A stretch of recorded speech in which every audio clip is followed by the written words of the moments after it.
Whenever I started uni, I had this idea at school about possibly fashion design, and whenever I was starting to think of ideas for clothes or dresses, they were always really stupid. Actually, like they had the same kind of themes of my work. Actually, I remember I made this dress which was a metal petticoat that was made out of wire, and it had plant pots in it, and there were plants growing around it and stuff. So there was the kind of conflict between organic and geometric and manufactured things. It was completely impractical as any kind of fashion design, and it wasn't going to work. So I kind of realized actually it's sculpture. So whenever I went to the degree at university, I just did a sculpture degree. I was always using organic materials whenever I was at university, and using animals. It just seems like a logical thing to me that the animals, once they are dead, it's an organic material, and so I was just using it. And I was working with animals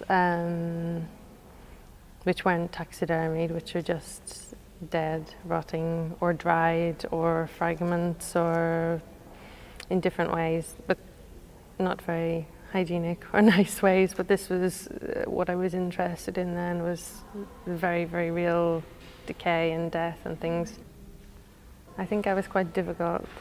I'm very feminist and very political and really quite aggressive, actually. And whenever I started making suspended things, it's because I wanted to make something that was scary and unpleasant for the viewer. And I was wanting to suspend things that were dangerous or dirty or unpleasant in some way, and that's why I started using rotting fruit.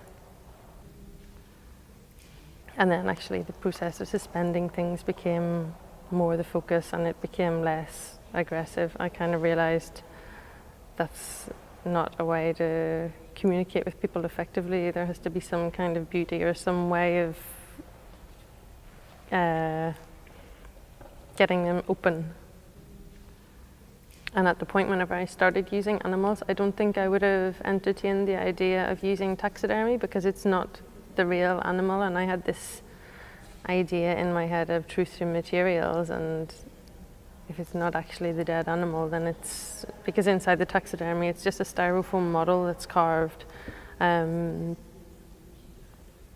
it would have been problematic for me at that time. But then as my work started to become more static, originally it's always been about change and time passing, but in the beginning I was sort of literally representing those things. So I was using materials like strawberries or something that is changing quite dramatically the whole time, or ice melting, or animals that are actually decaying. And then over time it became more about halting that as a means of exploring it. So still looking at the same thing, but not looking at it by just doing it, because it's a bit obvious and easy after a while. I started exploring it from a different direction. And so everything else in it became more about suspense and control, and taxidermy just kind of came as a natural progression from that. I started having ideas that were more specific in terms of what the animals were doing.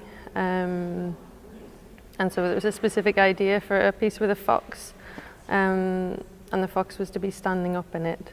And you can't make it stand up unless you taxidermy it, so I started learning it so that I could do that.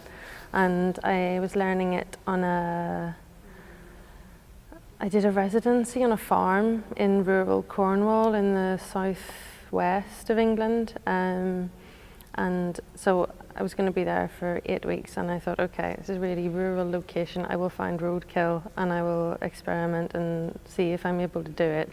And for the whole of the 8 weeks, absolutely nothing dead whatsoever. And I was spending all of the time cycling around the roads just in the hope of finding any rubbish dead animal, and nothing at all, until the last week. And then there was a weasel and a fox, both. So I I messed around with those and started to kind of try and teach myself a little bit. But actually the thing that came out of that residency as well is while I was looking for these animals, looking for any kind of interesting organic stuff, because that's all that I'd really worked with so far, I just kept finding plastic from farming waste. And that's the first time that I was using bits of torn up plastic as well, actually, because while I was looking for natural things, that's all that there was. There was just loads and loads of plastic everywhere, rubbish. Organic materials are things that occur naturally, are just much more beautiful than anything that we can create anyway. So it's a good starting point to make things out of those. It's kind of cheating.